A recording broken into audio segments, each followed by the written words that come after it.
Obvious na nag-e-enjoy ang Philippine Airlines crew na maging pasahero nila si Enrique Hill. Malaki nga ang pasalamat nila sa dating kapamilya aktor.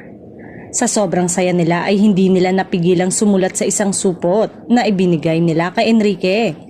Flinex ng PAL flight attendants na fans talaga sila ni Enrique at pinapanood nila ang lahat ng movies at TV shows nito at happy sila na super bait at accommodating daw ang aktor. Dahil idol nila si Ken, kaya naman ganun na lang ang kasiyahan ng crew nang makasama nila ito sa plane from Tacloban to Manila. Actually, maging si Enrique ay natuwa rin sa nasabing handwritten note, kaya agad niya itong ipinost sa kanyang Instagram story. Halatang pati ang aktor ay nag-enjoy rin sa pinakitang pag-aalaga sa kanya ng PAL habang sakay siya sa eroplano. Samantala, mukhang may kaagaw na si James Reid sa pagiging in-demand performer sa mga iba't ibang ganap sa mga probinsya at iba pang lugar. Tulad kasi ni James ay mabenta rin si Ken sa mga festival kung ano-ano pang events.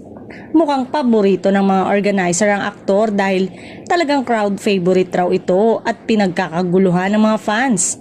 Ang maganda pa, marunong magpasayan si Enrique.